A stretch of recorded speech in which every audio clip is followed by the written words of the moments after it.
Hello students, आज हम cycas के तने की आंतरिक संरचनाओं का अध्ययन करेंगे। हम देखेंगे कि साइकस के तने में जो आंतरिक संरचनाएं हैं वो किन किन ऊतकों से मिलकर बनी होती हैं, साइकस के तने में द्वितीयक वृद्धि किस प्रकार होती है, इन सभी के बारे में हम अभी आज चर्चा करेंगे।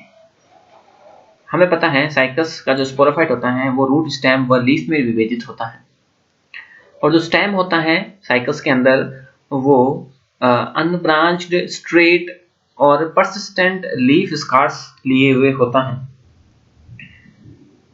और इसके अनुप्रस्थ परिच्छेद में इसकी जो रूपरेखा है, इसकी बाह्य रेखा है, वो अनियमित सी प्रतीत होती हैं। युवा स्तंभ की जो आंतरिक संरचना होती हैं वो द्विबीजपत्र तने के समान होती हैं, जिसे हम एपिडर्मिस, कॉर्टेक्स और वेस्कुलर बंडल या वेस्कुलर सिलेंडर क्षेत्र में विभेदित कर सकते हैं। बाह्य त्वचा सबसे बाहर की एक स्तरीय परत होती है और यह क्यूटिकल की एक मोटी परत से ढकी होती है। इसके ऊपर जो है परमानेंट लीफ बेसिस भी पाए जाते हैं, जिसके कारण यह इरेगुलर और डिसकंटिन्यूअस होती है। कॉर्टेक्स का स्तंभ अधिकांशतः भाग तने का जो है बनाता है, और यह पैरेन्काइमी कोशिकाओं से बना होता है। कॉर्टेक्स, इनकी कोशिकाओं में स्टार्च कणिकाएं जो होती हैं रिजर्व फूड के रूप में आप देख पा रहे हैं, ये यहाँ पर सारी स्टार्च कणिकाएं रिजर्व फूड के रूप में आपको मिलती हैं। कटे हुए लीफ ट्रेसेस, ये वाले कटे हुए लीफ ट्रेसेस जो हैं वो आपको इम्बिशियस डक्ट्स, कटे हुए लीफ ट्रेसेस इत्यादि सेक्रेटरी सेल्स, ये आपको साइकस के तने की आंतरिक संरचना देखने को मिलती हैं। तने में आप एंडोडर्मिस और पेरिसाइकिल को नहीं देख पा रहे होंगे क्योंकि वो इसमें सुस्पष्ट नहीं होती हैं। युवा तने का समन सिलेंडर जो होता है, ये वाला कॉर्टेक्स की तुलना में थोड़ा छोटा होता है, कॉर्टिकल रीजन बड़ा होता है, और जो ये समन सिलेंडर का रीजन है ये वाला, ये कॉर्टेक्स की तुलना में थोड़ा सा छोटा होता है।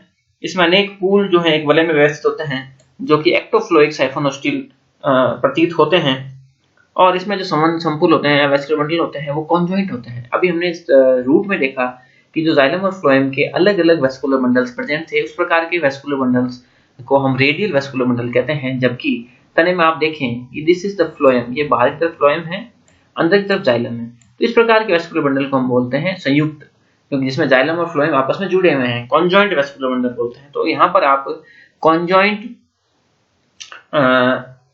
कोलेटरल, कॉन्जॉइंट का मतलब जाइलम फ्लोएम जुड़े हुए, कोलेटरल का मतलब जो है वो फ्लोएम जो है वो बाहर की तरफ होता है, वही फ्लोएम ही कॉन्जॉइंट कोलेटरल। एंडार्क यानी कि जो प्रोटोजाइलम है वो अंदर की तरफ है, और ओपन यानी कि सेकेंडरी ग्रोथ या कैम्बियम प्रेजेंट है, सेकेंडरी ग्रोथ होती है। तो इस प्रकार के कॉन्जॉइंट, कोलेटरल, एंडार्क और ओपन प्रकार के समनपूल हमें यहाँ देखने को मिलते हैं साइकस के यंग स्टेज में, तने की प्राथमिक अवस्था में।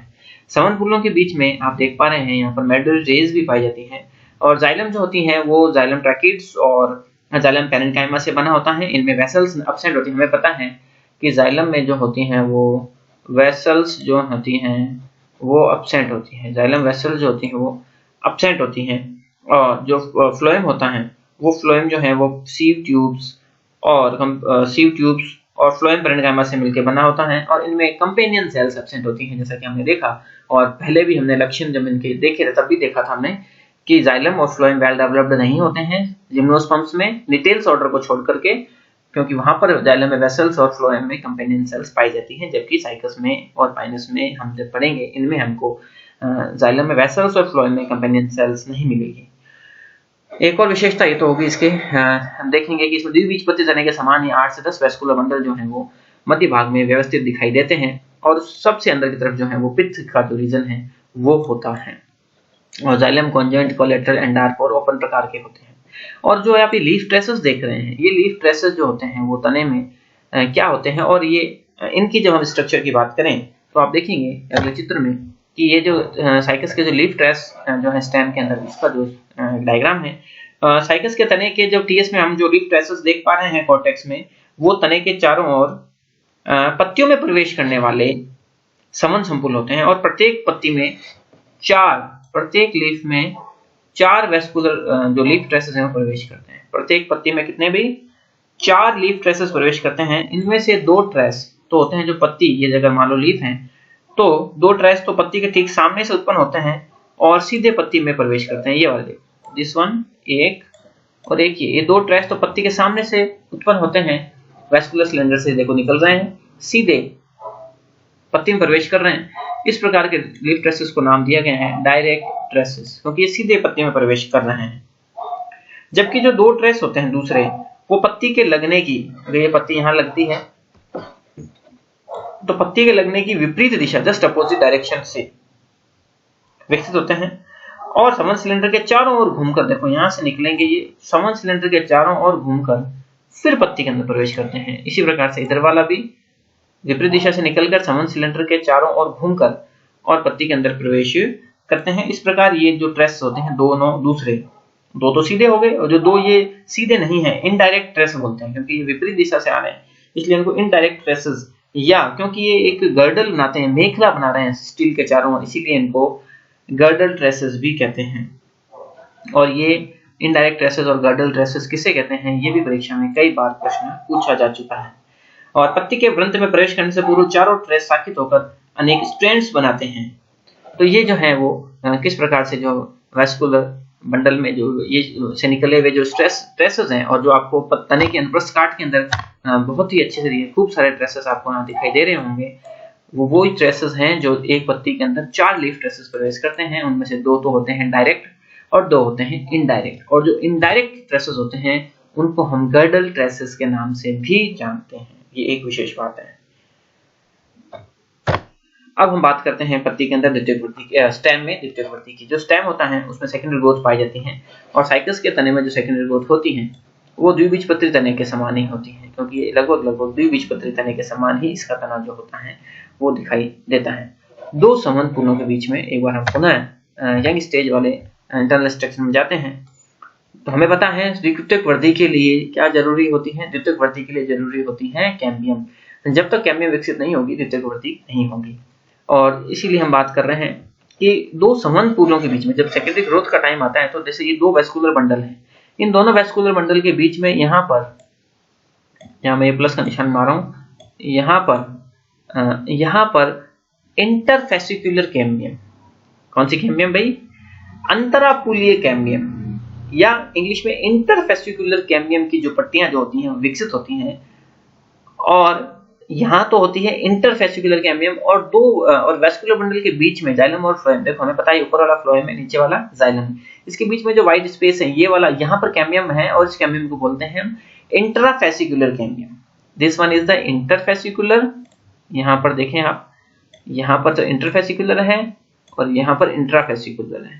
ये जब दोनों आपस में जुड़ जाती हैं यहाँ पर, तो एक साइकस के तने में कंप्लीट कैम्बियम की रिंग जो थोड़ी सी टेढ़ी मेढ़ी बन रही है मुझसे, लेकिन यहाँ पर जब दोनों वेस्कुलर बंडल जाइलम और फ्लोएम के बीच में से निकलती हुई खाली जगह में इंटरफेसिकुलर और बंडल के अंदर इंट्राफेसिकुलर मिल जाती हैं, और एक कैम्बियम की कंप्लीट रिंग बनती है।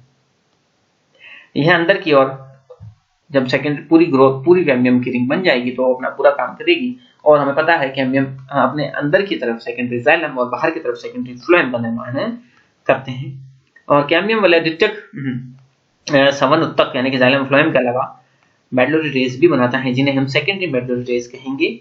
साइकस के तने की अब देखें आप, जब ये इस प्रकार से सबसे अंदर देखें आप, सबसे पहले जब यहाँ पर फर्स्ट स्ट्रिंग ऑफ, देखो ये लिखा हुआ फर्स्ट स्ट्रिंग ऑफ जाइलम, यहाँ देखें सबसे पहले ये देखो डैश डैश जो दिख रहा है आपको, ये जाइलम है। ये जो लाइन दिख रही है this one is the xylem जो डार्क है। उसके बाद ये लाइटर रीजन जो है वो फ्लोएम है, फिर डार्कर रीजन है वो जाइलम है, फिर फ्लोएम, फिर जाइलम, फिर फ्लोएम, फिर जाइलम, फिर फ्लोएम, ऐसे। तो उत्तरोत्तर जैसे जैसे पौधा बड़ा होता है हर साल जो है जाइलम और फ्लोएम की ऐसी वलय बनती हैं। और साइकस के तने की विशेष बात यह है कि इसमें कैम्बियम वलय कुछ समय तक ही सक्रिय रहती हैं, और उसके कुछ समय तक सक्रिय रहने के बाद उसकी सक्रियता समाप्त हो जाती है। अब तने के परिरंभ और कॉर्टेक्स की भीतरी परतों से एक नया कैम्बियम वलय बनेगा अगले साल, जो पहले बने कैम्बियम वलय की भांति ही अंदर की ओर द्वितीयक जाइलम व बाहर की ओर द्वितीयक फ्लोएम का निर्माण करेगा। और यह भी कुछ समय पश्चात क्या हो जाएगा, इनएक्टिव हो जाएगा ये। तो ये विशेषता है साइकस के तने की। अदरवाइज पाइनस में हम देखेंगे कि उसके तने में द्वितीयक वृद्धि इस प्रकार की नहीं होगी, वहां पर वसंत कास्ट और जो दो प्रकार की होती है, ऑटम वुड और स्प्रिंग वुड, दोनों प्रकार की वुड अलग अलग बनती हैं, जबकि जाइलम में ऐसा नहीं होता है। यहाँ पर जो कैम्बियम की सक्रियता होती है वो कुछ समय के लिए होती है, उसके बाद वो नष्ट हो जाती है। साइकस पैक्टिनेटा में कैम्बियम के 20 से अधिक तक वलय बनते हैं। अच्छा, साइकस का जो यंग स्टेम होता है वो मोनोजाइलिक होता है और द्वितीयक वृद्धि के पश्चात में पॉलीजाइलिक हो जाता है। जैसे हमने बात की कि स्टेलर रीजन में द्वितीयक वृद्धि हुई हर साल होती है, और उसी प्रकार से कॉर्टेक्स के आउटर कॉर्टिकल रीजन में भी, जैसा हमने अभी जड़ में बात की थी, उसी प्रकार यहाँ पर भी तने में भी आउटर कॉर्टिकल रीजन में भी सेकेंडरी ग्रोथ होती है, और यहाँ पर कॉर्क कैम्बियम की वलय बनती है। जैसे कि हमने वहां पर देखा था अभी जस्ट अभी कि कॉर्क कैम्बियम जो होती हैं, यानी जिसको हम फेलोजन बोलते हैं, वो अपने बाहर की तरफ कॉर्क सेल्स, यहाँ पर कॉर्क सेल्स, अंदर की तरफ सेकेंडरी कॉर्टेक्स का निर्माण करती हैं, और इन तीनों को कॉर्क सेल्स, फेलोजन या कॉर्क कैम्बियम और अपना सेकेंडरी कॉर्टेक्स या फेलोडर्म को, तीनों को मिला के हम पेरिडर्म के नाम से भी जानते हैं। पेरिडर्म, परित्वक, जिसको हमने नाम दिया था पेरिडर्म, परित्वक जिसे हम बोलते हैं। तो इस प्रकार से जो साइकस के तने में जो द्वितीयक वृद्धि होती है वो हर साल नई कैम्बियम वलय के बनने के फलस्वरूप होती है। तो उसमें अभी हम देख पा रहे हैं कि हर साल की जो वलय है वो पहले साल की जाइलम की वलय, first ring of xylem, second ring of xylem, third ring of xylem, fourth ring of xylem, ऐसे हर साल जो है वो जाइलम की वलय बनती रहती हैं और तने की मोटाई में वृद्धि होती रहती है। तो ये जो है वो विशेष बात है साइकस के तने की द्वितीयक वृद्धि की। और नेक्स्ट क्लास में या नेक्स्ट वीडियो में हम साइकस के पत्ती की आंतरिक संरचनाओं का अध्ययन करेंगे। Thank you.